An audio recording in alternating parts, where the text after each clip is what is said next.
Halo, Assalamualaikum Bapak, Ibu, Kakak semuanya.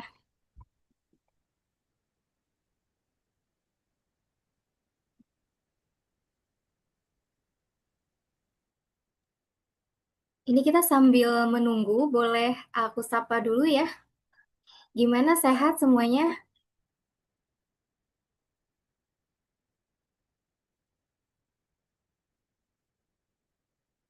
Boleh di on mic, on cam juga boleh ya.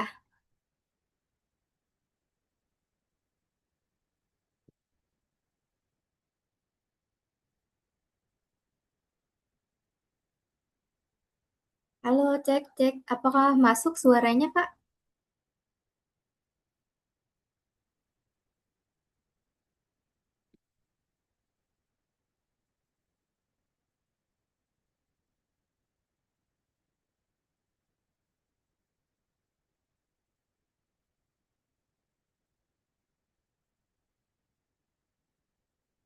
Masuk, oke. Gimana cuaca di rumah Kakak, semuanya apakah aman ya? Di sini kayaknya tadi baru baru banget reda hujan. Aku kebetulan di Jaksel. Boleh tahu di sini Bapak, Ibu, dan Kakak semuanya dari mana? Di Jakarta juga? Atau ada yang dari luar Jakarta?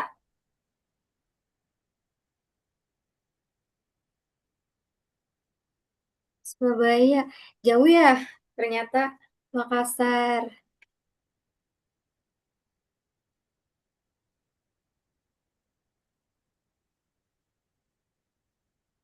Baik, nggak apa-apa Kak yang lagi di luar rumah nggak apa-apa.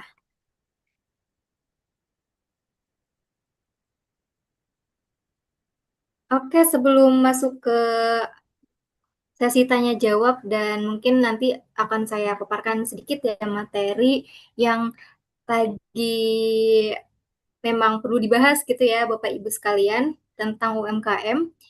Udah ada yang baca lengkap PP 20 tahun 2026 ini Bapak Ibu semuanya?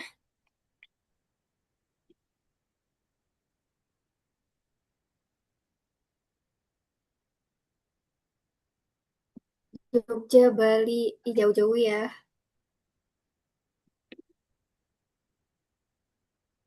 Belum. Tapi overall udah tahu ya tentang peraturan yang merubah PP 55, tidak digantikan tapi merubah beberapa pasal ya Bapak Ibu, PP 55 yang sebelumnya di PP yang baru ini, PP 20 tahun 2026. Udah 22 peserta ya, partisipan, apa bisa langsung kita ke materi aja?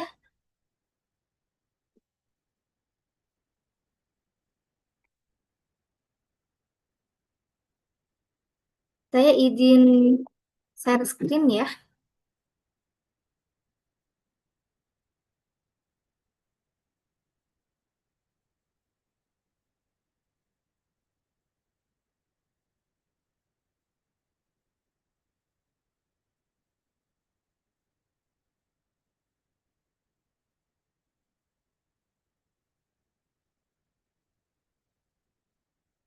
Oke, sudah terlihat?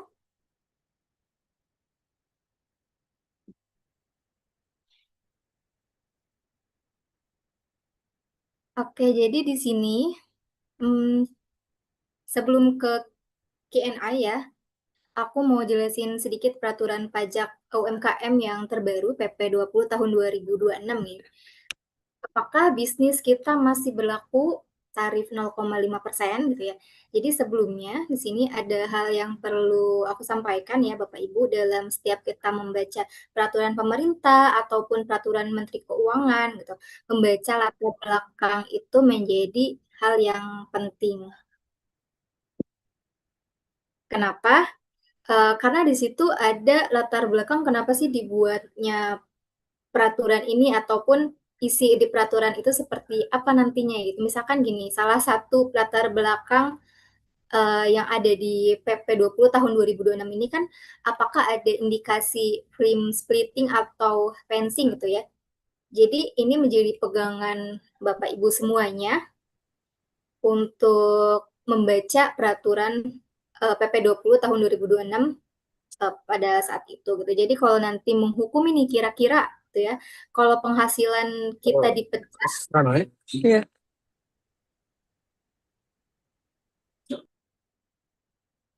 Oke, kira-kira nih kalau penghasilan kita dipecah boleh atau enggak gitu.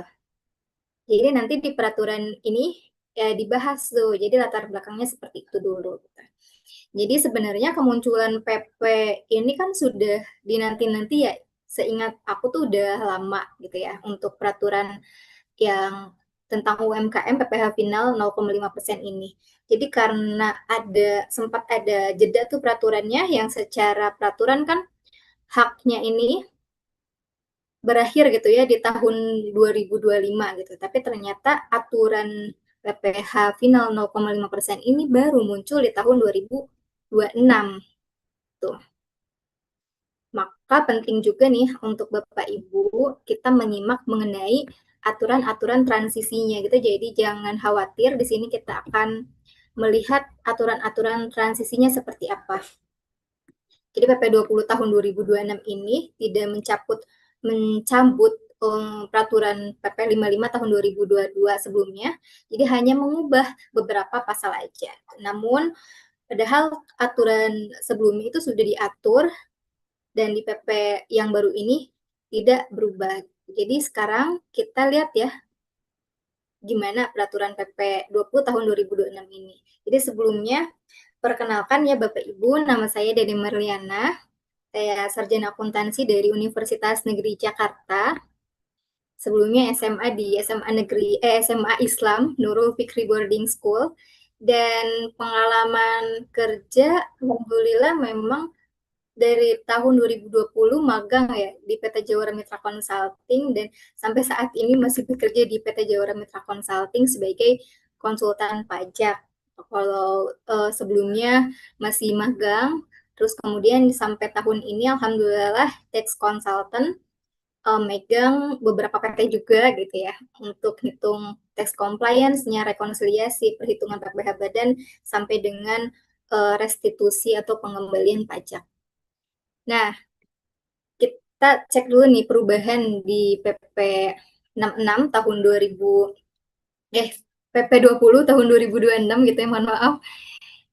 Atas perubahan yang diubah di PP 55 tahun 2022. Jadi di sini saya ada 5 ya, Bapak Ibu ya, ada 5 pasal yang sedikit berubah, itu di pasal 20, 20A, pasal 56 ayat 4, pasal 57 ayat 1 dan 2, pasal 58, pasal 59, dan ada ketentuan peralihan.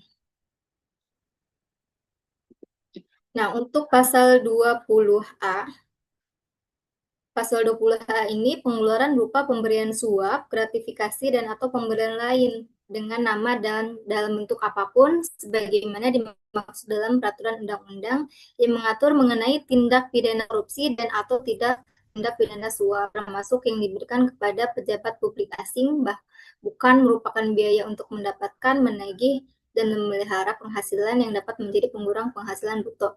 Jadi di sini intinya Bapak Ibu, biaya suap atau gratifikasi ini adalah non-deductibility gitu. Jadi tidak dapat dikurangkan di PPh perhitungan PPh badan, atau ini harus dikoreksi fiskal gitu. Nah, pasal 20 ini dieksplisitkan untuk menutupi ruang tafsir bahwa biaya suap itu bisa dikurangkan secara fiskal. Enggak ya, Bapak Ibu ya.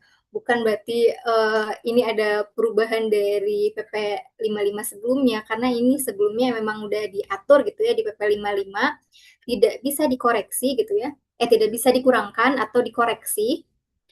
Hanya saja di PP 20 tahun 2026 ini diperjelas gitu. Tambahannya, suap di sini mencakup kepada pejabat dalam negeri maupun asing gitu. Itu tambahannya di PP 20 tahun 2026. Nah, kemudian tadi nextnya adalah pasal 56 ayat 4 ya. Pasal 56 ayat 4 ini penyesuaian jenis jasa sehubungan dengan pekerjaan bebas ya. Kemudian pasal ini sebenarnya harmonisasi atau penyesuaian peraturan yang diselaraskan dengan PMK 168 gitu. Jadi di PMK 168 itu kan dirinciin ya jenis-jenis profesi yang merupakan pemberian jasa sehubungan dengan pekerjaan bebas. Nah, ini diselaraskan, dan di PP 20 tahun 2026 ini hanya ada penegasan gitu ya. Penegasan bahwa pelaku ekonomi digital, di sini ada yang merah-merah ya Bapak Ibu ya. Yang merah-merah itu adalah tambahannya dari PP 55 tahun 2022 sebelumnya gitu ya. Ini ada yang merah-merah dan tenaga ahli sejenisnya gitu ya. Terus pemain musik, pembawa acara, penyanyi, pelawak, ini kan pekerjaan bebas ya. Terus tambahannya adalah pemahat, pelukis, pembuat atau pencipta konten pada media yang dibagikan secara daring, influencer atau pengaruh selebgram, blogger, vlogger, dan sejenis lainnya, dan seniman lainnya gitu. Jadi di sini hanya penegasan bahwa pelaku ekonomi, misalkan digital, influencer gitu ya di sini. Tadi kayak konten kreator yang memberikan jasa sehubungan dengan pekerjaan bebas itu treatment-nya seperti apa gitu kan. Walaupun sejak awal rezim PPh final di tahun 2013 itu di PP 46 sebenarnya jasa sehubungan dengan pekerjaan bebas ini sudah dikecualikan gitu ya dari subjek fasilitas 0,5%. Jadi bukan baru nih, bukan baru pekerjaan bebas sekarang udah nggak bisa pakai PPh final, bukan. Tapi untuk pekerjaan bebas itu udah dari tahun awal gitu 2013 itu udah dikecualikan dari 0,5%, tapi di sini ada penegasannya gitu ya. Kayak konten kreator kan mungkin di tahun 2013 itu masih awam ya pembicaraan influencer gitu ya. TikTok selebgram itu kan baru ya di sekarang ya. Jadi di PP ini ditambahkan profesi lainnya yang sejenis, tujuannya agar pemerintah dapat menangkap tenaga ahli yang tidak eksplisit disebutkan di sini. Jadi misalkan juga nih perantara, jadi di situ ditambahkan, oh perantara ini orang yang menemukan pelanggan gitu. Jadi kayak aku cari cari customer gitu ya untuk bisnis, maksudnya orang ketiga lah ya untuk mencari pelanggan itu gitu. Itu yang dikecualikan ya Bapak Ibu ini jenis-jenis sehubungan dengan pekerjaan bebasnya. Kemudian apalagi yang berubah di pasal 57 ayat 1 ini di sini ada perubahan subjek yang dikecualikan mendapat fasilitas PPh final 0,5%.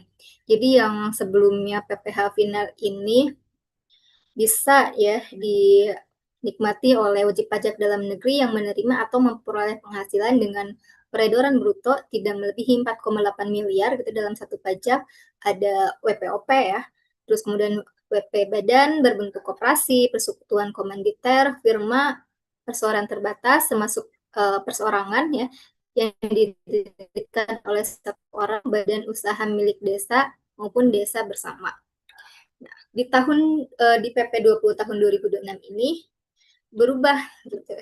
Jadi yang dapat menikmati hanya wajib pajak orang pribadi dan wajib pajak badan yang bentuknya perorangan, termasuk juga koperasi gitu. Yang di sini kalau tadi kita udah bahas yang dikecualikan kan subjeknya adalah yang pekerjaan bebas gitu ya. Nah, di sini juga salah satu atau lebih PTOP dan WPOP yang pemiliknya dengan jumlah keseluruhan omset 4,8 itu juga dikecualikan. Maksudnya tidak dapat menggunakan PPh final 0,5%. Jadi di sini udah ada dua ya. Dua hal yang kita tangkap tadi adalah usaha yang dengan pekerjaan bebas itu tidak dapat menggunakan PPh final. Yang kedua adalah subjeknya hanya WP orang pribadi dan perorangan dan juga koperasi gitu ya, dan juga omsetnya tidak melebihi 4,8. Untuk penentuan peredaran bruto kriteria subjek. Jadi kalau di PP 55 tahun 2022 gitu ya, pasal 58-nya, besarnya peredaran bruto untuk subjek merupakan peredaran bruto atas penghasilan dari usaha yang dikenai PPh final 5%. Gitu. Tapi di tahun 2026 ini, di PP 20 tahun 2026 ini, berubah nih, hanya untuk menentukan apakah dia termasuk sebagai objek yang mendapatkan PPh final atau enggak gitu ya. Ini besarnya peredaran bruto itu adalah jumlah keseluruhan peredaran bruto atas penghasilan dari usaha dan jasa sehubungan dengan pekerjaan bebas, baik yang dikenai pajak penghasilan yang tidak bersifat final maupun bersifat final, termasuk peredaran bruto penghasilan luar negeri. Jadi gini Bapak Ibu, misalkan PPh ini ya untuk menentukan apakah dia bisa mendapatkan PPh final atau tidak. Misalkan Tuan A punya usaha gitu ya, usahanya jual bahan pangan atau apalah, jualan beras dan sebagainya macamnya, itu omsetnya 2 M. Terus kemudian dari beliau juga punya pekerjaan bebas gitu ya, kan 1 M gitu. Nah itu walaupun punya pekerjaan bebas, itu bisa digabungkan dulu nih omsetnya, kira-kira berapa? Jadi kan 3,5 M. 3,5 M itu masih di bawah 4,8. Artinya bisa nggak pakai UMKM? Yang final 0,5 bisa, tapi hanya untuk usaha yang jualan bahan pangan tadi aja. Gitu. Tapi untuk yang kerjaan bebasnya enggak gitu. Kalau pekerjaan bebasnya beda lagi tarifnya gitu. Itu bukan yang 0,5%. Nanti kita akan details ya contohnya.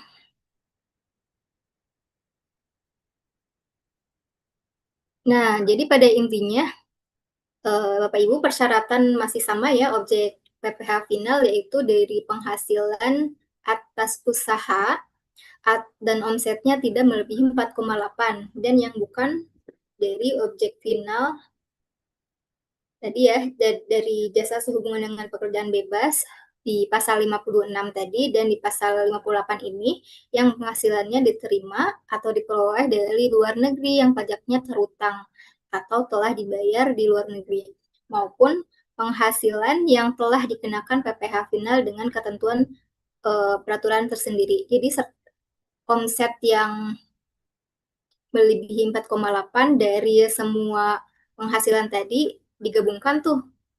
Cuma di peraturan ini itu nanti kita akan split nih Bapak Ibu gitu ya. Split mana yang jadi batasan 4,8 miliar, mana yang jadi objek PPh finalnya. Jadi jangan sampai ini dicampur adukan gitu ya. Karena aku menangkapnya di media sosial ya sudah dikenakan pajak gitu ya, kok dikenakan pajak lagi gitu ya. Misalkan dikenakan PPh final nih atas sewa gitu ya, kita udah dipotong. Gitu. Kok dikenakan pajak 0,5% lagi ya gitu. Nah ini asumsi-asumsi yang perlu diuruskan gitu. Jadi nggak semuanya akhirnya disatukan karena agregasi omset tadi cuma untuk menentukan kita udah 4,8 atau belum nih dari semua usaha kita gitu ya. Jadi kalau misalkan udah 4,8 itu udah nggak bisa gitu. Nah, kemudian di pasal 59 ini penghapusan jangka waktu tertentu bagi WPOP dan PTOP. Ya kalau misalkan kita tahunya ya Bapak Ibu, wajib pajak orang pribadi itu kan paling lama 7 tahun gitu ya, sejak terdaftar. Terus kemudian untuk wajib pajak badan berbentuk perseroan paling lama 4 tahun kayak CV, Firma, PT, PT, apalagi itu 4 tahun, terus kemudian untuk PT 3 tahun gitu ya. Nah ini dihapuskan jangka waktu ini itu bisa menggunakan PPh final gitu ya. Terus sampai nggak ada batas waktu, perorangan pun seperti itu dengan syarat masih di bawah PTKP 4,8 miliar dan juga bukan dari yang dikecualikan tadi yang kita bahas sebelumnya, yaitu dari pekerjaan bebas gitu. Itu masih bisa terus pakai PPh final 0,5%.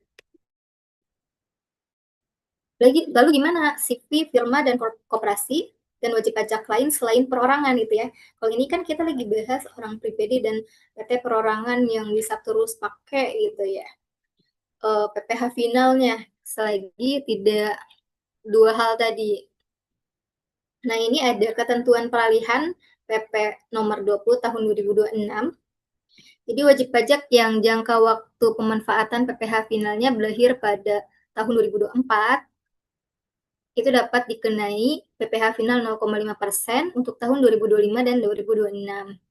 Ini OP 2025 WPOP dan PTOP pun dapat dikenai PPh final 0,5% untuk tahun pajak 2026 sepanjang WP bersangkutan memenuhi kriteria berdasarkan PP 55 tahun 2022.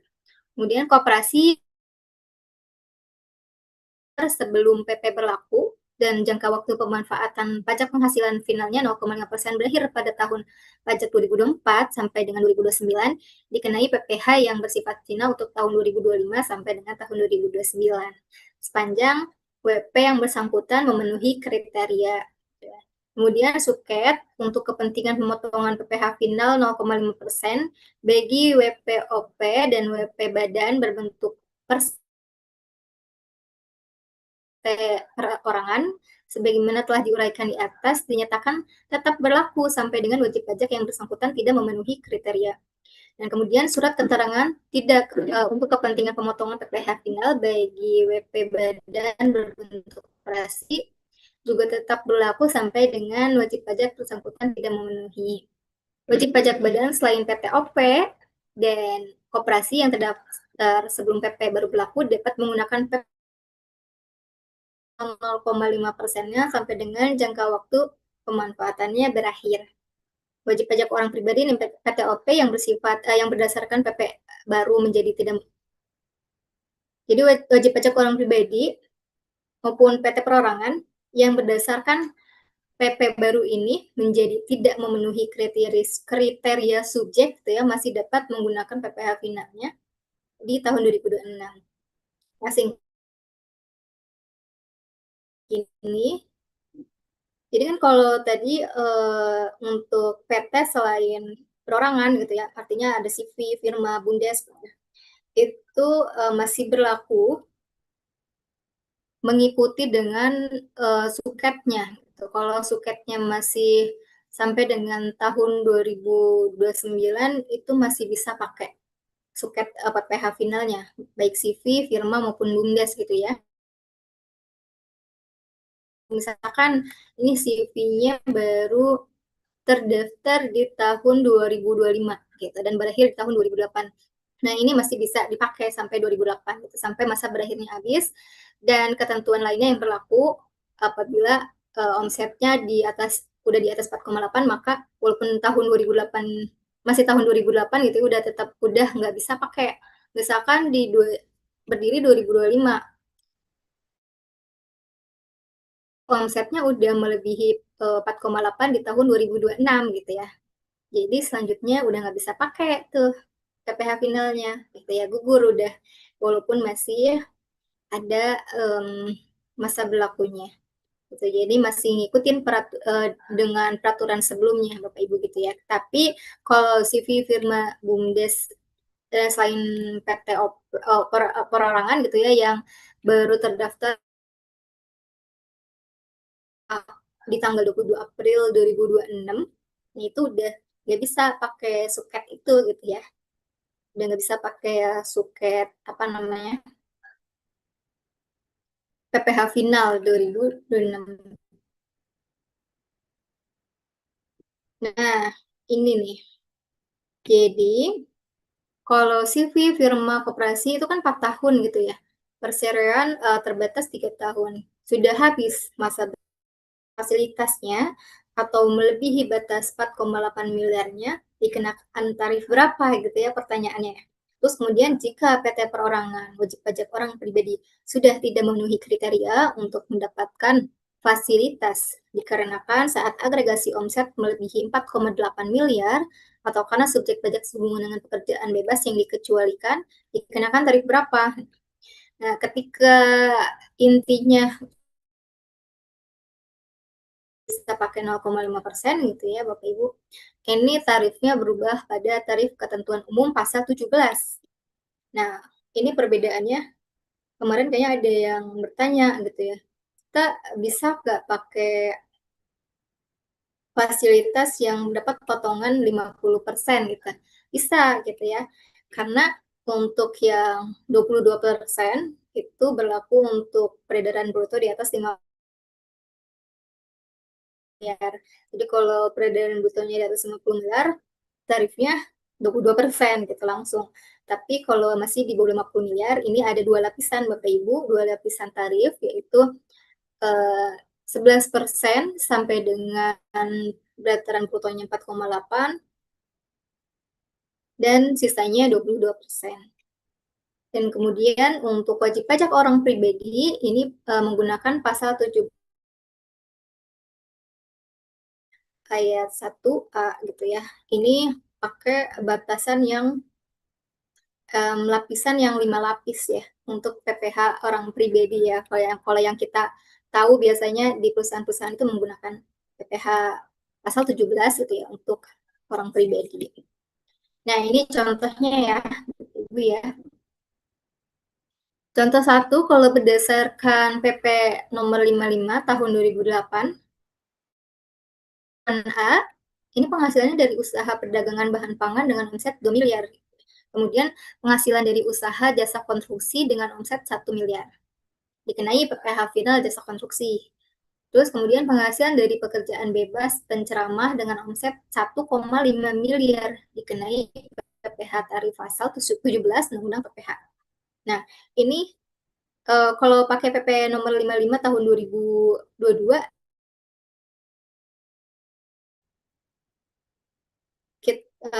kalau kita totalin kan itu sebenarnya 4,5 ya kalau di tahun 2026 gitu. Tapi kalau pakai PP 55 yang kita lihat cuma omset bahan pangan 2 miliar gitu ya. Jadi kalau PP 55 hanya ngelihat dari usaha perdagangan bahan pangannya aja. Nah, PPh final 0,5% dikenakan atas penghasilan dari usaha perdagangan bahan pangan. Begitupun di PP nomor 20 tahun 2026, meskipun pada saat agregasi omset, 4,5, jadi kan masih di bawah 4,8 ya Bapak Ibu ya. Maka si hasil dari usaha perdagangan bahan pangan ini masih bisa pakai 0,5 karena di bawah 4,8. Tapi yang dihitungkan adalah ya sama aja ya dari usaha perdagangan bahan pangannya aja, jadi dari 2M-nya gitu, yang dikenai 0,5%. Jadi beda-beda. Kalau tadi jasa konstruksi kan udah kita kenai PPh final jasa konstruksi ya, jadi tidak usah lagi dipotong 0,5. Jadi untuk agregasi omset ini hanya untuk melihat apakah di usaha perdagangan bahan pangannya itu masih bisa pakai 0,5. Nah, ini contoh yang kedua ya. Kalau kita lihat penghasilan dari usaha perdagangan bahan pangan dengan omset 2 miliar, terus kemudian jasa konstruksinya 2,5 miliar yang udah dikenai PPh final jasa konstruksi, dan penghasilan dari pekerjaan bebas penceramah dengan omset 1,5 miliar dikenai PPh dari pasal 17 Undang-Undang PPh. Kalau kita dari PP 55 tahun 2022, ini kan yang dilihat dari usaha perdagangan bahan pangannya aja ya kalau dulu ya.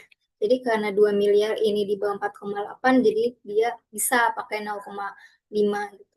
Tapi di PP 20 tahun 2026 ini, pertama-tama kita agregasikan omsetnya dari semua penghasilan, ini totalnya 6 miliar ya. Totalnya 6 miliar karena dia udah melebihi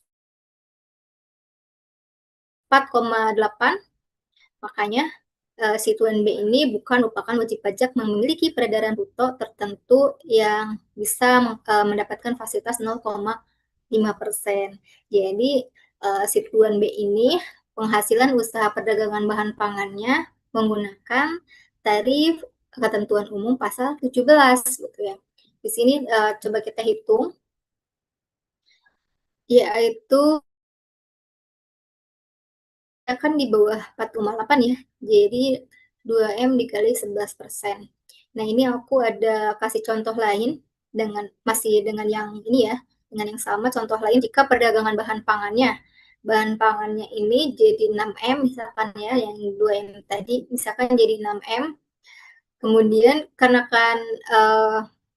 untuk tarif pasal 17 ini biasanya bukan dari omset ya Bapak Ibu ya,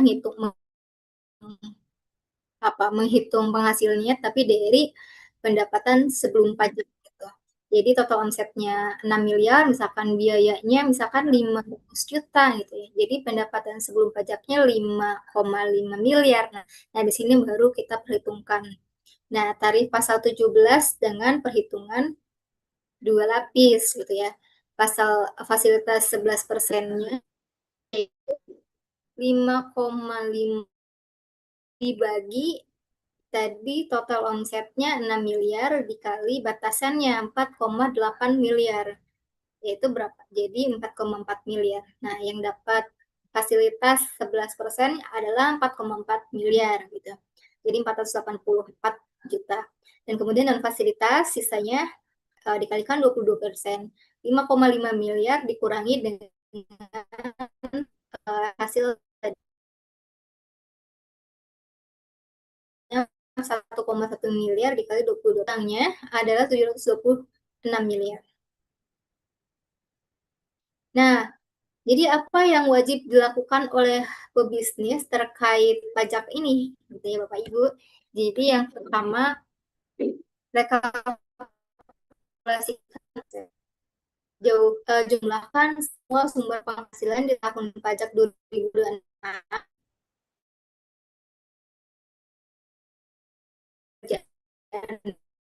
bebas yang bersifat final maupun final masuk dari negeri termasuk perseroan yang membayarkan tahunan 2020 tadi orang di dan semuanya di tahun 2020 tapi dahulukan tetap perlugas omsetnya untuk 4,8 tahun 2002 untuk orang maka maka pun dengan TV dan lain yang meskipun um, menyelesaikan suketnya gitu ya sampai masanya habis lah udah melebihi 4,8 tuannya harus sesuaikan lagi bagaimana evaluasi kewajiban pajak tentukan apakah omset yang kita tadi melampaui ambang batas 0,8 miliar ke perhitungan PPh umum atau pasal 17 Undang-Undang PPh dan tidak lagi dapat menggunakan skema PPh final 0,5% kecuali ditentukan lain di peraturan masa transisi. Jadi nanti dilihat lagi ya masa transisinya. Terus yang ketiga adalah siapkan pembukuan atau ajukan NPPN. Susun pembukuan berupa nilainya sesuai tahun dan perpajakan yang berlaku. Jadi kan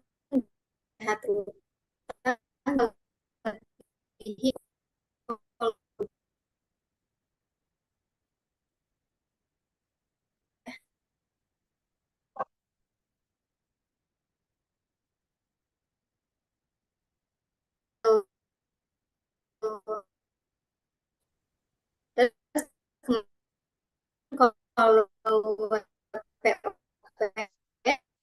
dengan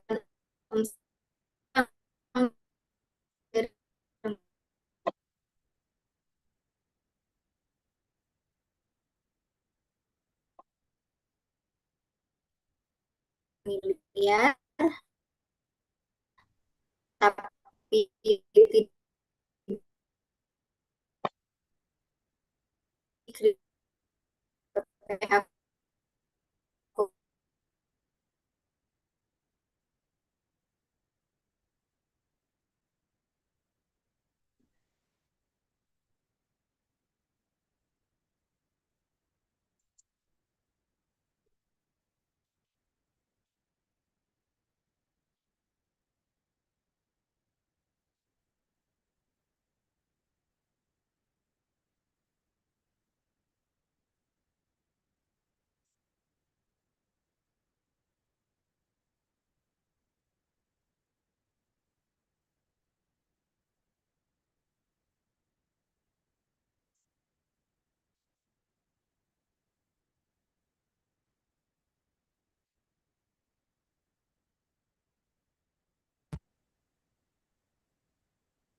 Ya.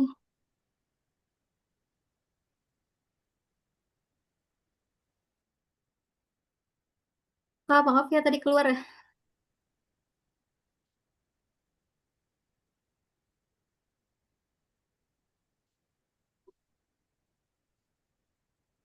Cek, cek.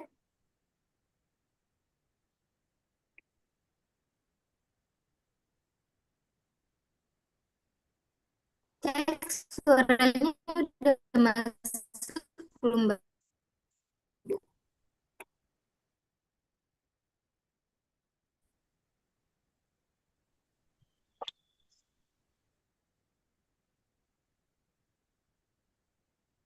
Jadi kira mau videonya ya? Ya. Coklatnya nanti Bu, apa? Coklat.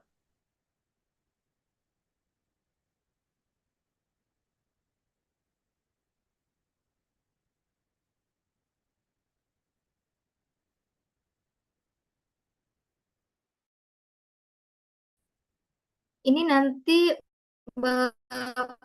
PPT-nya akan di-share juga ya, Bapak Ibu ya.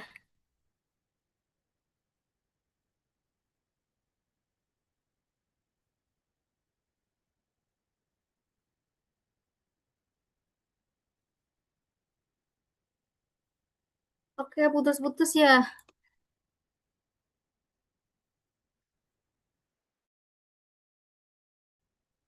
Sebentar.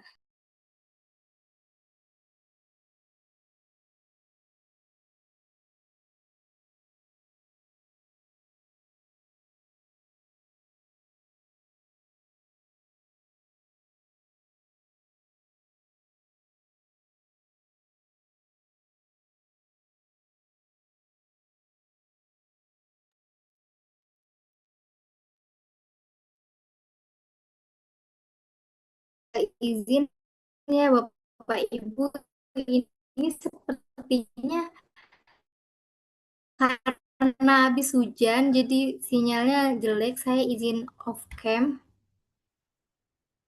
PPT-nya akan di-share di grup ya Bapak Ibu, ya mungkin sekarang bisa masuk ke sesi pertanyaan langsung aja, nggak apa-apa. Silakan Bapak Ibu yang mau tanya untuk raise hand, mic ya.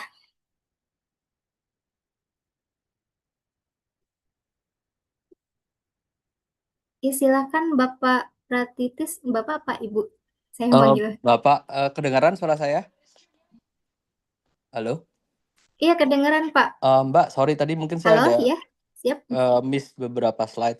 Mbak, kalau misalnya omset di bawah 4,8 M dan apa namanya, ini kan PT badan lebih dari satu orang, itu saya bisa minta 11% ya, kalau nggak salah tadi dari 22% ke 11% ya.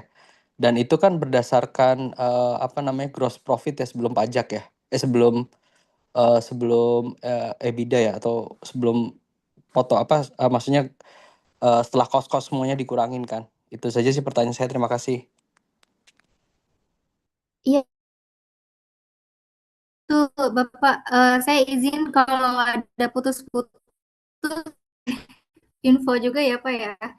Jadi untuk WP Badan yang sudah pakai PPh final, ketentuan umum PPh final, PPh pasal 17 ya, itu untuk perhitungannya bukan offset Pak, tapi betul tadi yang udah dikurangin dengan ini kita fokusnya di laba rugi ya Pak ya, dengan biaya dan lain-lain, dan juga jadi nanti yang dihitung adalah dari laba sebelum pajak gitu. Labanya berapa nanti dikoreksi dulu, berarti kan laba fiskal Pak tuh yang hasilnya. Nah, nanti dia rugi apa untung, kalau untung masih harus dihitung tuh Pak, PPh-nya berapa gitu ya. Kalau kurang dari 4,8 harus pakai tarif 11%.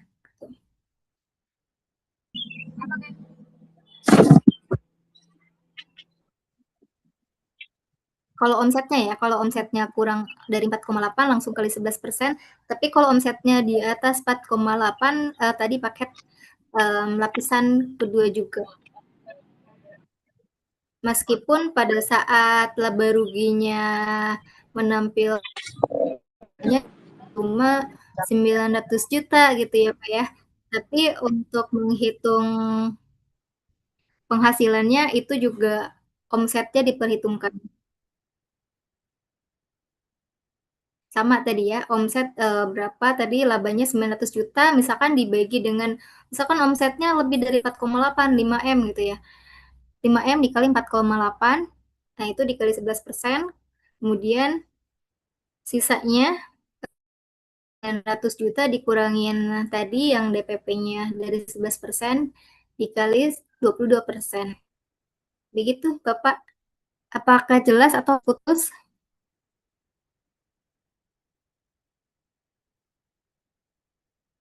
Jelas Mbak, terima kasih.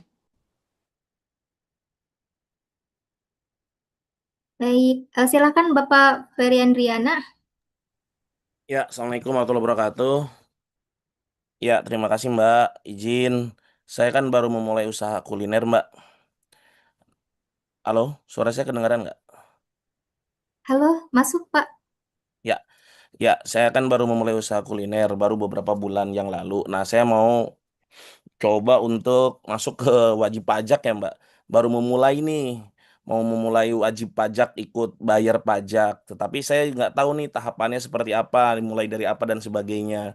Nah, kira-kira di bulanan saya nih anggap aja lah sekitar 600 sampai 800 juta satu bulannya omset saya. Nah, itu kira-kira perhitungan pajaknya seperti apa Mbak, studi kasusnya?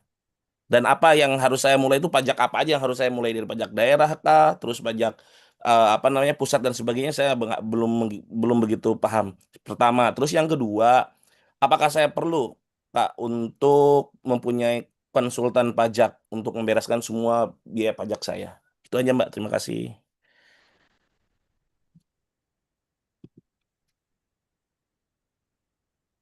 Baik, Bapak, ini berarti sudah badan usaha bentuknya ya Pak ya?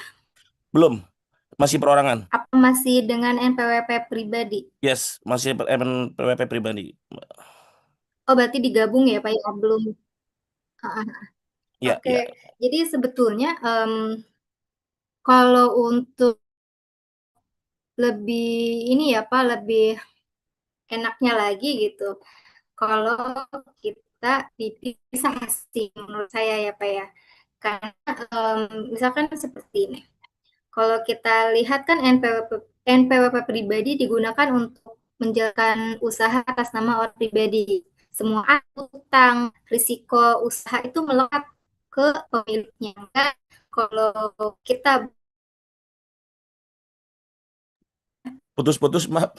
itu merupakan badan hukum Putus. yang terpisah dari pemiliknya. Jadi secara hukum, halo, halo, Ya, silakan Mbak lanjut. halo, halo Pak. Iya, jadi kalau kita lihat kan untuk NPWP pribadi itu untuk usaha yang dijalankan orang pribadi. Untuk aset utang risiko ini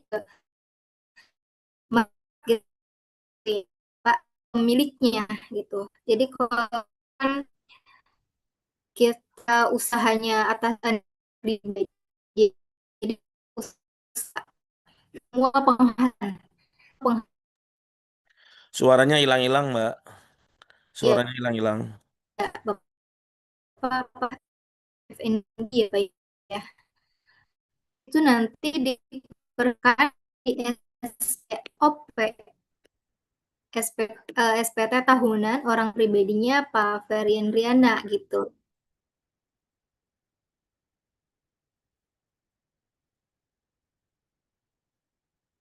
Oke, saya ulangi, putus-putus.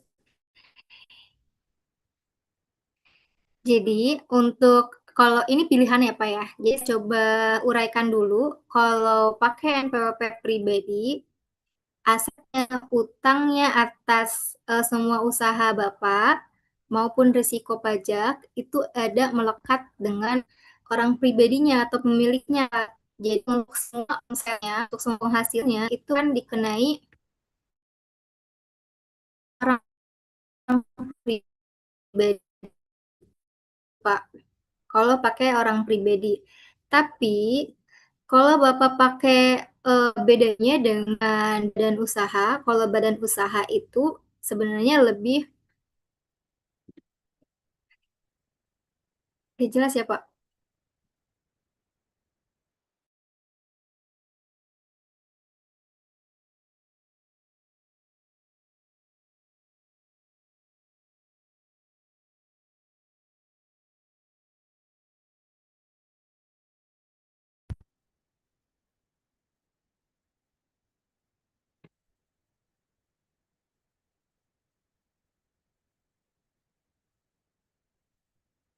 Halo Pak, suara saya masuk ya?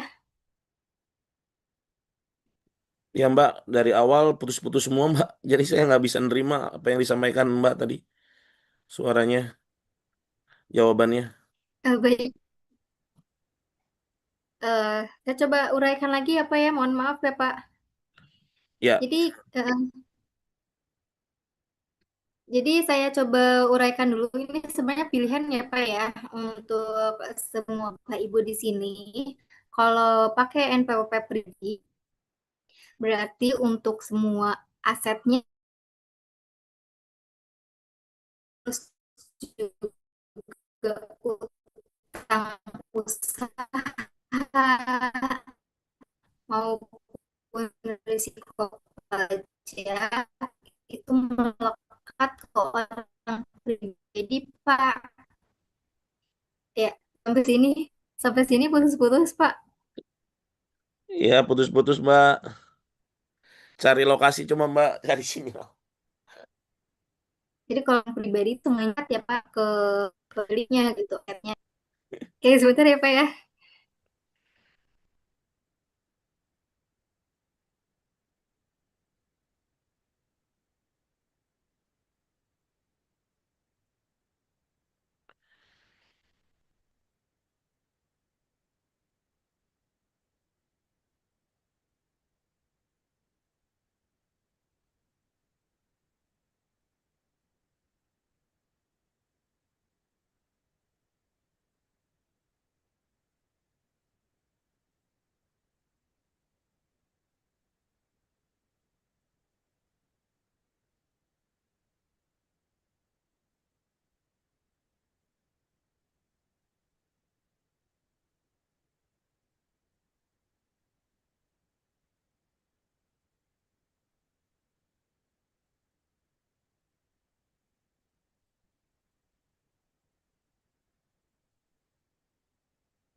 Kondisi.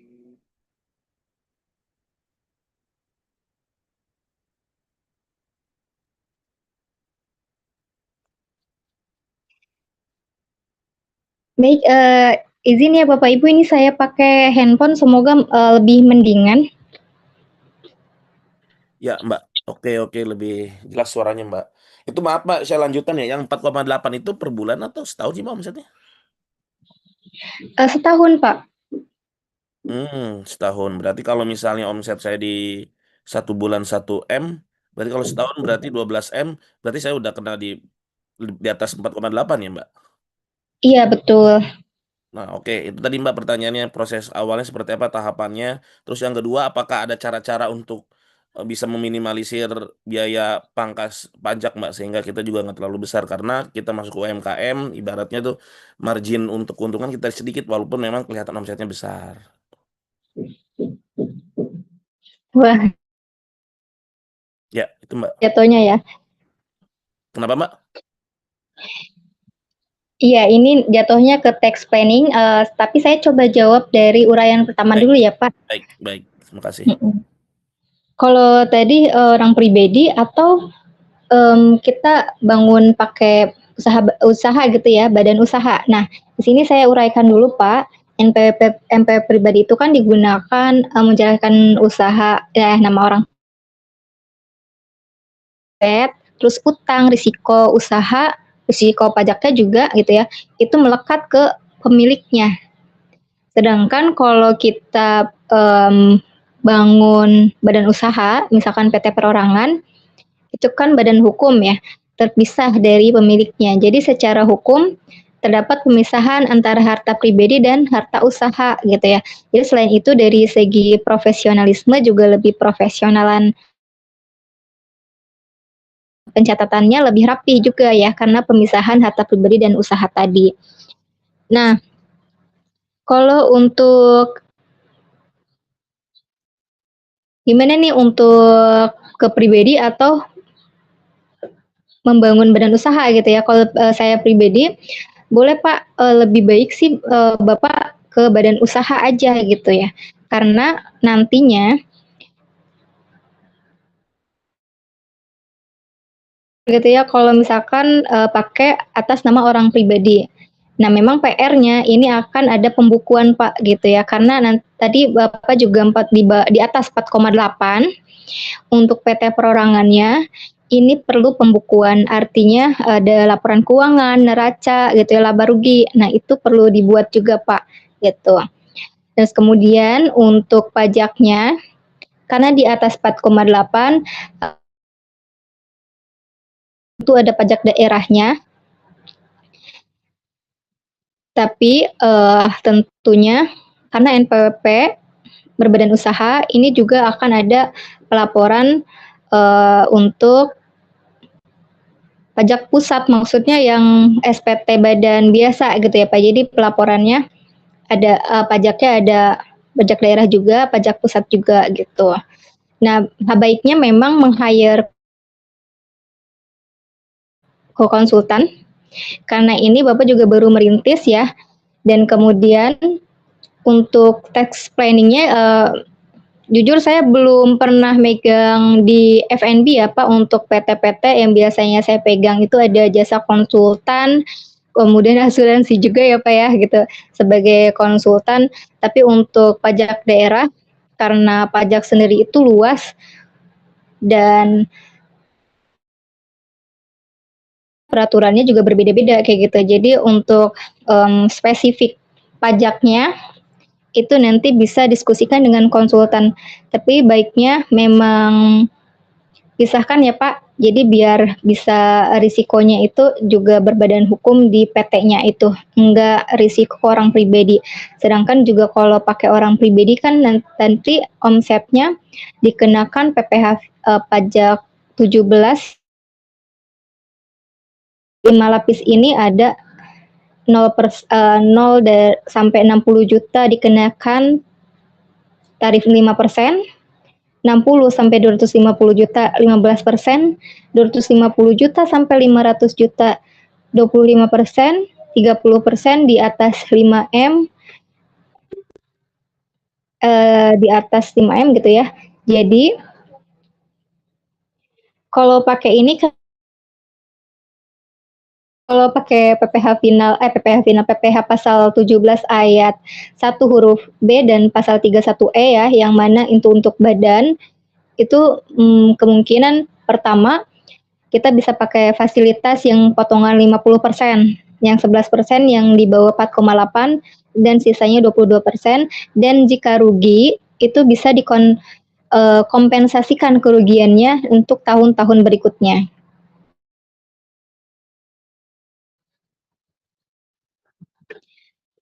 Begitu Pak, apa jelas apa kurang atau putus-putus Pak? Ya, Mohon maaf. ya, artinya yang terakhir Mbak itu untuk pembayaran pajak sendiri itu apakah ada untuk minimalisir biar pajaknya nggak terlalu besar kita wajib pajaknya Mbak dengan anggaplah misalnya 10 sampai 12 M itu. Ada nggak cara khusus gitu Mbak? Atau memang kita harus ngikutin alur seperti itu?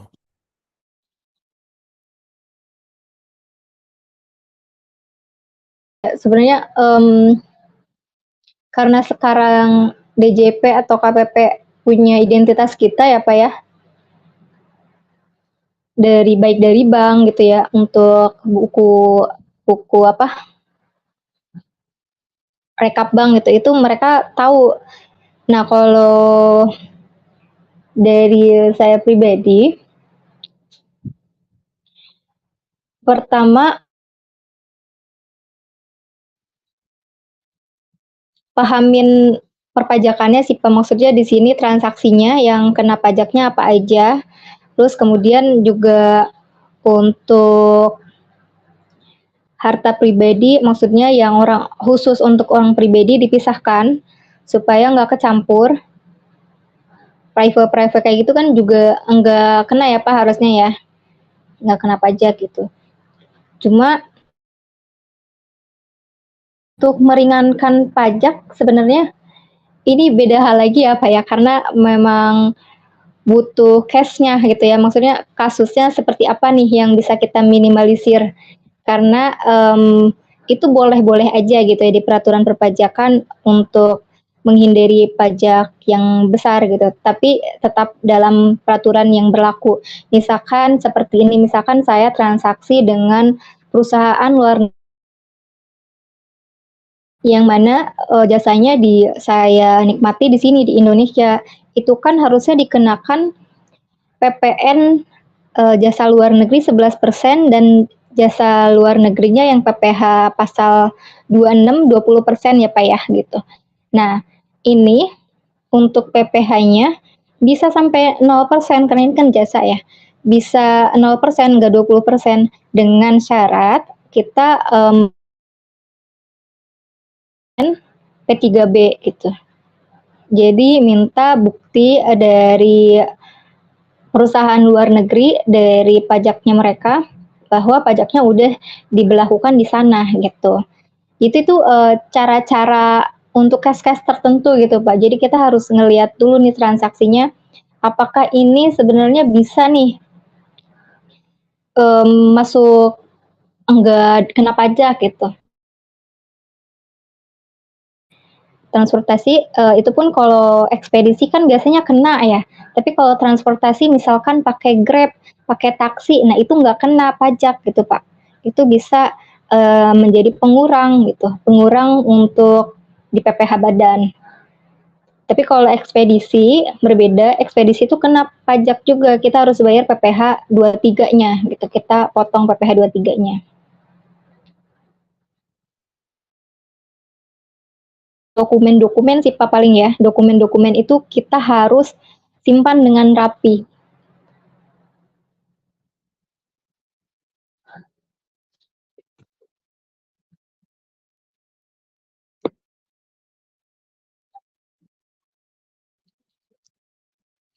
Gimana Bapak? Apakah membantu? Ya Mbak, terima kasih. Baik, terima kasih Mbak.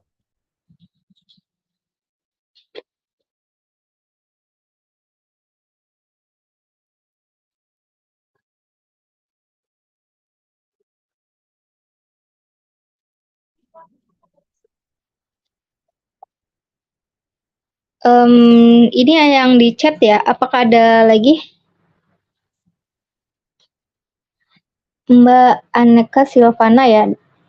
Kak, aku cuman punya arus kas sama laba rugi. Baru segitu, cuma nggak untuk laporan pajak. Ini dasar banget ya, bedanya pencatatan dan pembukuan itu apa? Oke, Kak Aneka, ini tuh untuk arus kas sama laba rugi itu sebenarnya udah cukup. Pembukuan itu begitu Kak, laporan keuangan, arus kas, dan laba rugi. Jadi bukan cuma pencatatan uang masuk keluar aja. Itu kalau uang masuk keluar kan itu. Nah, tapi kalau pembukuan itu artinya ada laporan keuangannya, neraca, arus kas, laba rugi, yang mana kalau penghasilannya kakak, omsetnya udah lebih dari 4,8 kan, nanti wajib pakai pasal 17 ya. Di pasal 17 ini, pada saat perhitungan PPh badan, itu kita fokusnya di laba rugi gitu, perhitungan laba rugi gitu. Jadi makanya itu yang kita pakai.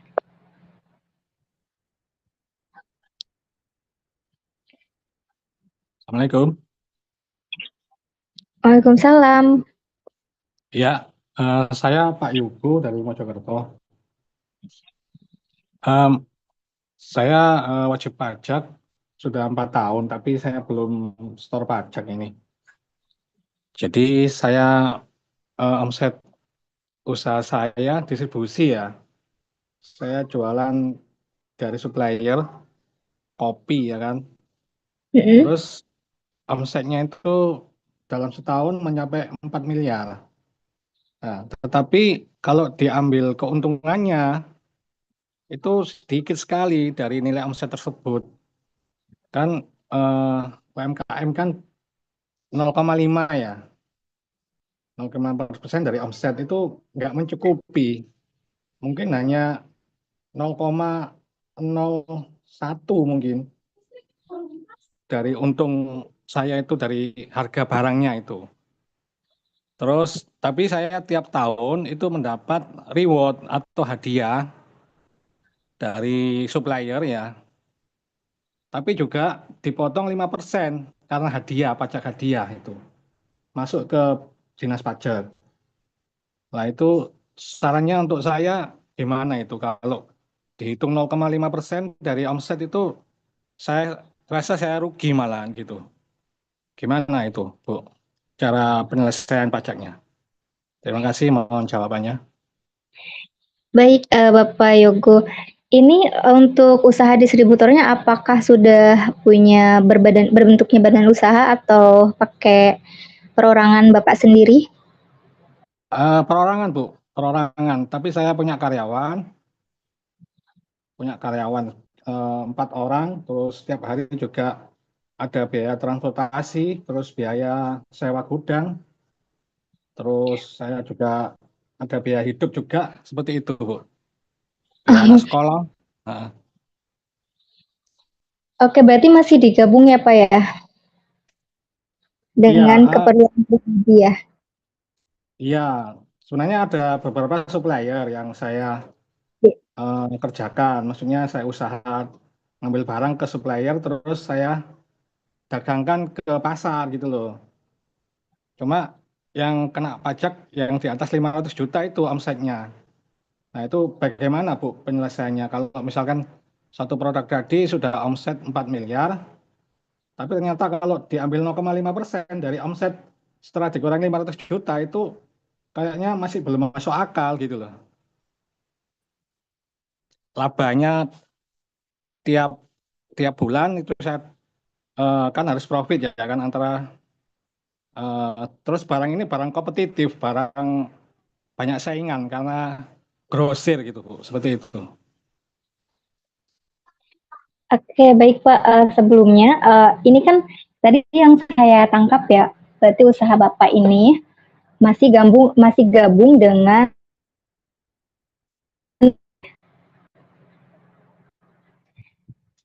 Ya kurang jelas suaranya Bu. Nah, dari sini saya ada beberapa saran ya Pak ya. Pertama, kalau untuk 4 tahun terakhirnya Bapak, kalau dari DJP, saya rasa ini menganggapnya semua keuntungan adalah milik Bapak pribadi gitu ya. Nah, jadi Bapak bisa nggak untuk usaha yang mana untuk pribadi, yang mana jadi dipisahkan gitu, dipisahkan terlebih dahulu Pak? Maksudnya dipisahkan bagaimana Bu? Untuk pribadi atau gimana? Iya, kalau tadi kan ada untuk keperluan hidup juga ya Pak ya maksudnya? Ya hasilnya itu memang untuk biaya anak sekolah gitu, seperti itu Bu. Seperti itu. Kalau bisa Pak, jadi untuk usaha dan keperluan pribadi ini dipisahkan.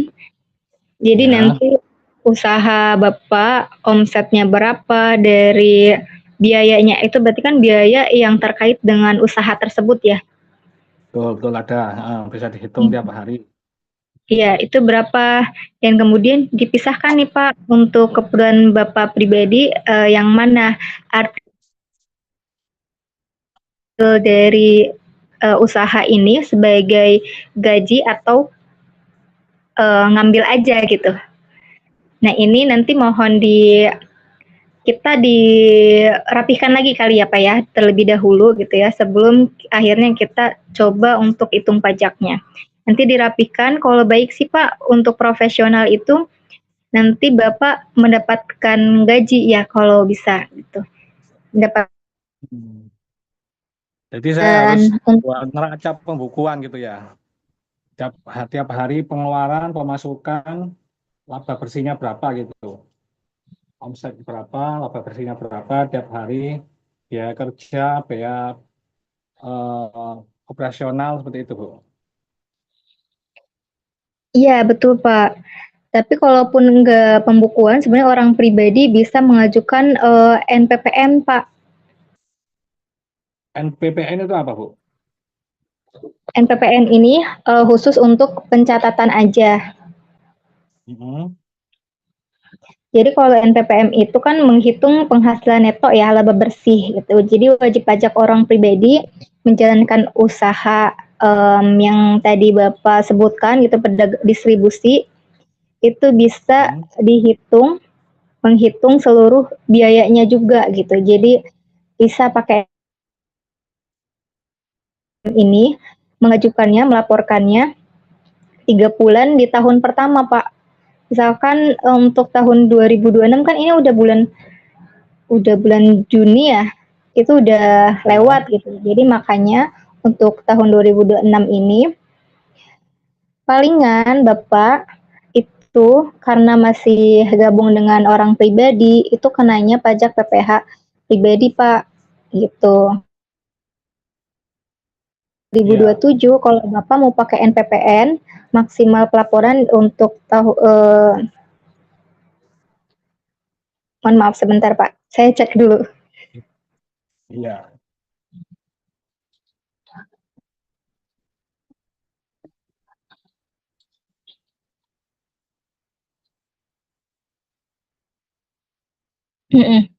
Jadi untuk di 2027 nanti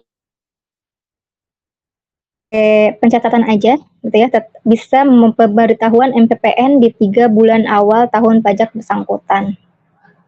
Jadi kalau NPPM itu pakai pencatatan aja Pak, nggak usah pakai pembukuan karena omset Bapak juga kurang dari sama dengan 4,8 ya maksudnya gitu. Jadi kalau lebih tadi harus pembukuan, tapi kalau masih kurang itu bisa pakai NPPN. Nah, NPPN juga bisa memperhitungkan biayanya gitu. Omset bersih aja gitu, laba bersih. Tapi lagi-lagi tetap ya Pak nanti dipisahin gitu. Ininya untuk orang pribadi yang mana, untuk usaha yang mana kalau bisa. Tapi ini nanti dilaporin di orang pribadi Bapak gitu kalau belum punya usaha. Oh ya. Jadi misalkan ada beberapa barang dari distributor ya kan yang saya jual. Ya. Tapi distributor tersebut kan ya minta KTP kita. Misalkan omsetnya masih di bawah 500 juta, berarti belum kena tagihan pajak Bu ya, yang di bawah 500 juta itu untuk tiap tahun untuk satu supplier itu. Untuk 500 juta ini 1 tahun pajak untuk seluruh omset Pak, yang nggak dikenai pajak. Untuk seluruh omset. Jadi supplier ini di total semua lebih dari 4,8 Bu kalau omset saya, kalau semua supplier di total.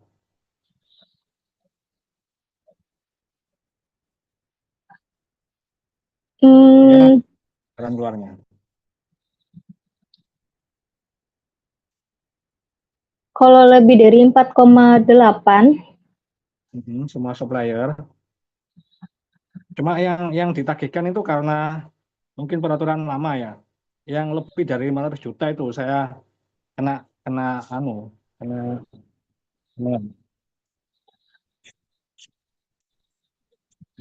Oke Pak, jadi intinya begini Pak, kalau di bawah 4,8, masih di bawah 4,8 bisa pakai pencatatan pelaporannya NPPN.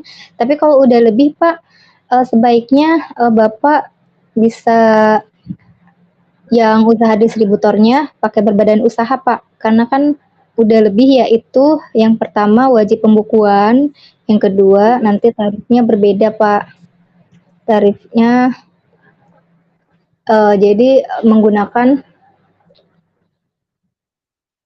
Ya, PPH gimana Bu? ketentuan pasal 17. PPH 17, itu yang gimana Bu? PPH 17 itu. Untuk badan Pak yang 2 lapis, 11% dan 22%. Nah, kalau yang ini pun, yang pasal 17 ini, biaya-biaya dapat diperhitungkan Pak. Kalau tadi kan Bapak bilang omsetnya sedikit banget gitu ya. Maksudnya Ya, laba bersih sedikit banget gitu. Jadi nanti yang dikenain pajak tuh atas laba bersihnya aja. Maksudnya yang udah dikurangin sama biaya-biaya dan udah dikoreksi fiskal. Itu yang dikenain pajak. Berbeda dengan 0,5% kan dikali dari omset gitu ya. kalau Harus diambil dari omset nggak masuk akal gitu loh perhitungannya. ya sebenarnya, tapi 0,5% nanti lihat lagi gitu Pak. 0,5% dikali omset sama 11% dikali laba sebelum pajak itu lebih gede yang mana gitu. Tapi kan karena udah lebih dari 4,8, kita udah nggak bisa pakai 0,5% lagi gitu. Berarti buat neraca biaya sama neraca laba rugi gitu Ibu ya. Iya, baiknya nanti pertama-tama Pak kalau udah dicek dulu ya Pak, labanya udah 4,8 apa belum. Sebenarnya untuk perorangan sekarang 2026 masih bisa pakai final 0,5%. Terus untuk 2027 karena tadi agregasi omsetnya sepertinya udah lebih di 2027, Bapak nanti pakai pasal 17, saran saya membentuk badan usaha, dan pencatatannya berbeda ya Pak, pembukuannya berbeda untuk orang pribadi dan badan usahanya, jadi dipisah. Oh iya Bu. Ya wis, nanti berarti saya tak konsultasikan dengan petugas pajaknya ya supaya lebih jelas itu Bu ya. Iya boleh Pak, kalau bisa konsultasi dulu nggak apa-apa. Oke oke. Oke Bu, cukup Bu. Terima kasih Bu. Nggih, matur nuwun, matur nuwun. Nggih, Waalaikumsalam warahmatullahi wabarakatuh. Waalaikumsalam, sama-sama Bapak.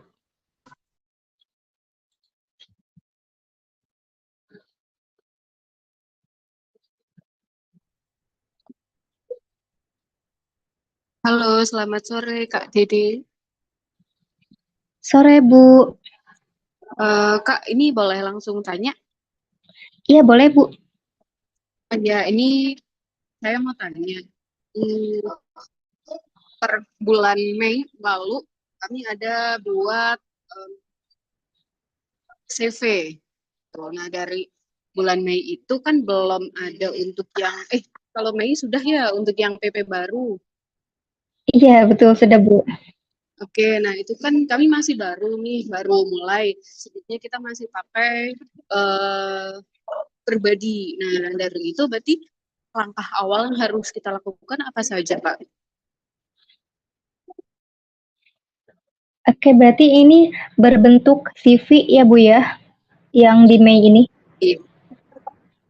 Oke, kalau untuk CV Firma gitu ya, untuk di bulan Mei karena udah lewat dari masa April 2026 yang tadi terbit PP 20 tahun 2026, maka kita udah nggak bisa dapat fasilitas PPh final gitu. Jadi di masa transisi pun untuk yang baru ini udah nggak dapat tuh Bu ya, pertama. Jadi nanti berarti CV-nya Ibu akan dikenai PPh Ketentuan Umum pasal 17 ayat 1 huruf B atau pasal 31E gitu ya. Yang kalau omsetnya dalam 1 tahun 2026 ini nanti kurang dari 50 miliar berarti pakai pasal 31E yang mana itu ada fasilitas 11% dan 22%. Setengah fasilitas 11% ini yang omsetnya kurang dari 4,8 sampai dengan 4,8, sisanya di 22%. Itu paling ya Bu ya untuk CV-nya Ibu. Terus nanti orang pribadinya gimana? Jadi orang pribadinya Ibu, ya Ibu tetap lapor PPh 21 orang pribadi. Jadi pelaporannya berbeda. Nanti Ibu dapat gaji dari CV, berarti nanti Ibu dapat bukti potong dari CV-nya Ibu untuk orang pribadinya Ibu, dan itu nanti dilaporin di SPT orang pribadinya Ibu. Jadi pelaporannya ada dua, pelaporan orang pribadi Ibu untuk gaji, terus kemudian di CV untuk penghasilannya CV Ibu sendiri dengan perhitungan PPh pasal 17 ketentuan umum. Yang mana itu perhitungannya tadi yang sudah saya jelaskan menggunakan laporan laba rugi gitu. Jadi kita perlu pembukuan gitu, bukan yang pencatatan keluar masuk doang, tapi pembukuan yang ada laba ruginya, biaya-biaya yang kita keluarkan untuk memperoleh, menagih gitu ya, itu juga diperhitungkan gitu Bu. Jadi nanti yang menjadi PKP-nya, penghasilan kena pajaknya adalah laba sebelum pajak.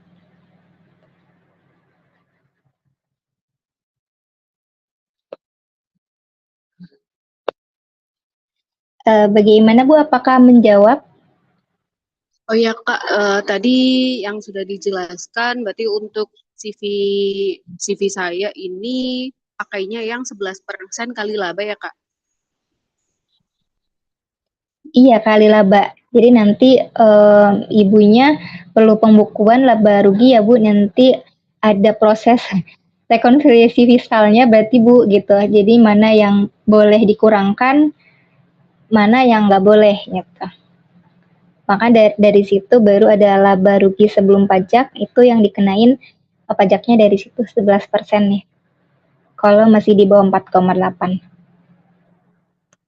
Oke, baik Kak. Kalau semisal nih ya Kak, mungkin di beberapa tahun ke depan untuk CV saya itu mencapai 4,8. Berarti untuk pajaknya itu 22% kali laba Kak. Kalau lebih, itu ada dua lapisan Bu. Jadi kalau lebih dari 4,8, itu menghitungnya tadi omsetnya berapa ya, misalkan 5 miliar nih Bu ya. Misalkan omsetnya 5 miliar, berarti kan lebih dari 4,8 ya. Terus kemudian di laba rugi sebelum pajaknya, ternyata kita cuma laba 900 juta nih misalkan nih. Jadi nanti cara ngitung untuk 11%-nya, 900 juta dibagi dengan total omset 5 miliar, dikali dengan batasan 4,8 untuk dapetin fasilitas 11%. Nah, kira-kira berapa sih? Misalkan yang kena 800 nih Bu nih, 800 juta dikali 11%. Nah, nanti 100 jutanya baru dikali dengan 22%. Seperti itu Bu, kalau lebih dari 4,8.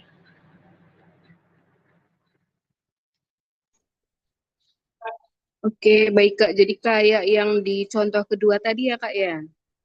Iya, betul Bu, seperti itu. Oke. Oke, baik Kak. Terima kasih sudah menjawab untuk jawabannya. Iya, baik, sama-sama.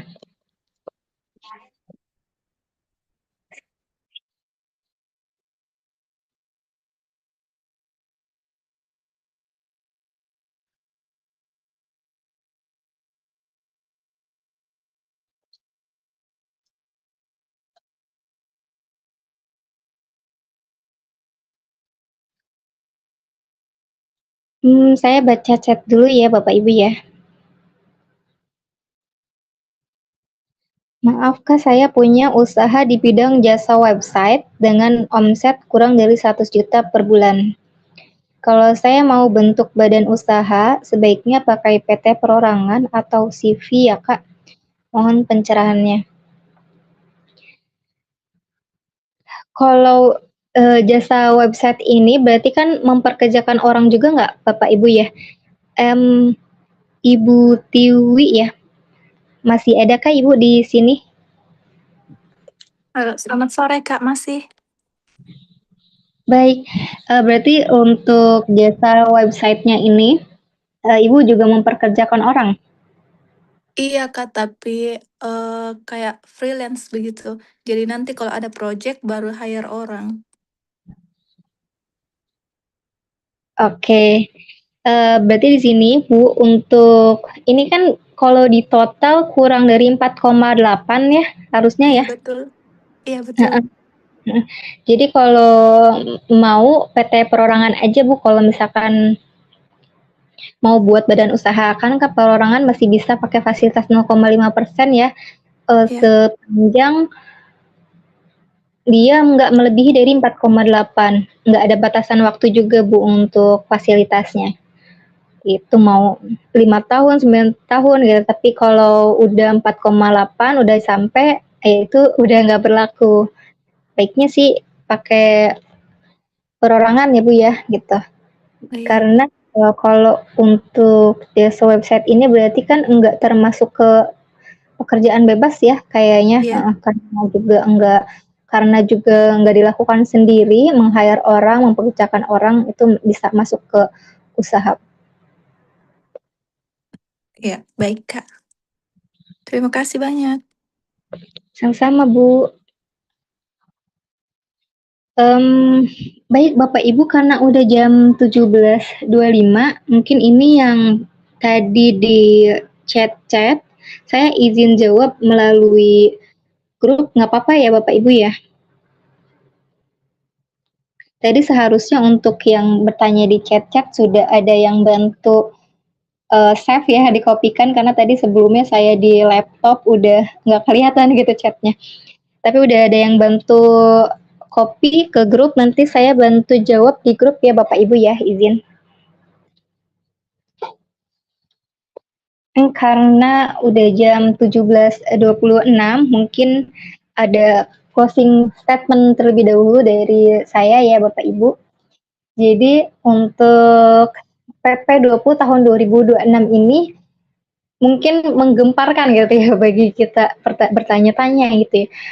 Gimana ya, usaha kita berarti udah nggak pakai 0,5% lagi nih gitu. Sebenarnya masih bisa gitu ya, sejauh kita masih memenuhi persyaratannya. Yang pertama tadi kita subjeknya masih bisa diperbolehkan. Yang mana kalau dikecualikan tadi kan ada pekerjaan bebas ya Bu ya, ke Bapak Ibu gitu. Terus kemudian yang kedua adalah kalau perorangan dan perseroan orang pribadi itu nggak ada batas waktunya. Jadi masih bisa pakai PPh final selama mungkin gitu. Sepanjang tadi lagi-lagi subjeknya masih bisa diterima dan juga nggak melebihi batas 4,8. Terus untuk CV, firma, BUMDes itu masih bisa pakai PP 0,5 sepanjang suketnya masih berlaku gitu. Suketnya masih menampilkan dia sampai 2027, 2008, 2009, berarti masih bisa pakai yang itu, pakai PP 55-nya. Dan balik lagi, kalau melebihi berarti udah nggak pakai gitu ya Bu ya. Intinya kalau udah nggak sesuai dengan kriteria, maka berlakulah PPh ketentuan umum pasal 17 gitu. Nanti bisa dikonsultasikan lagi atau dipelajari lagi ya Bapak Ibu untuk perhitungannya.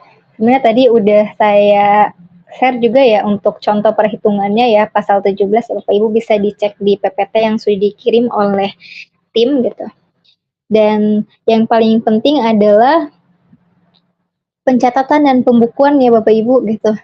Jadi karena DJP dan pemerintah sekarang gitu ya, NIK kita tuh jadi kunci buat mereka gitu. Mereka dari NIK kita bisa tahu utang kita, bisa tahu rekap bank kita, bahkan bisa tahu pembelanjaan kita, bisa tahu saham-saham dan lain investasi kita ya, yang pakai nik-nik itu.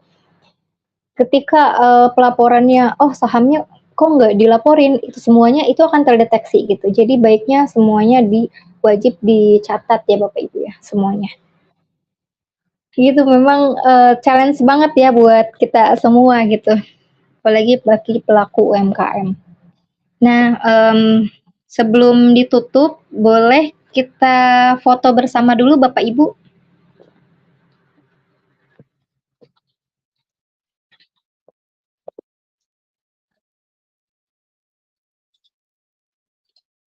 Ini saya izin masuk ke laptop lagi ya, enaknya kayaknya foto di laptop.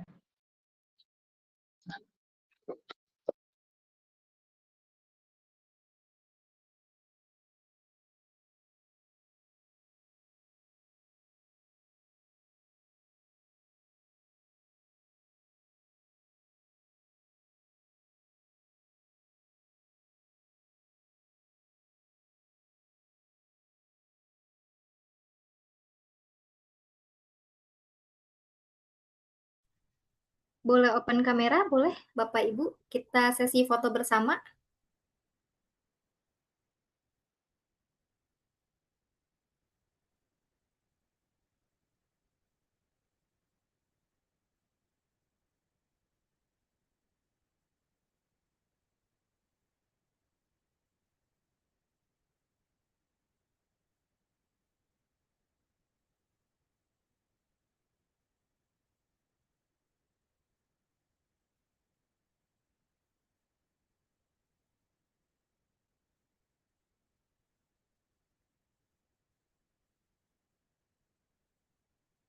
Oke, ada lagi yang mau open kamera?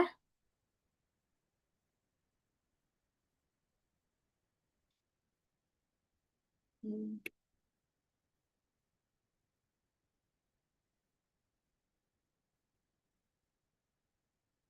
Oke, saya hitung ya sampai 3. Ini ada 2 halaman. Jadi yang pertama, halaman pertama, 1, 2, 3, boleh pose? Lagi,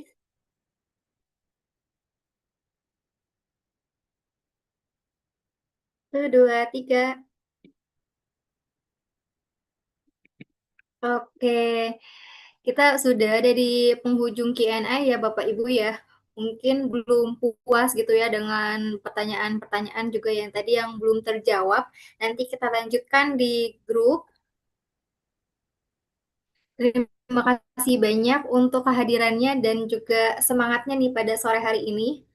Saya Dede Marliana, kurang lebihnya mohon maaf dan pamit undur diri. Wassalamualaikum warahmatullahi wabarakatuh.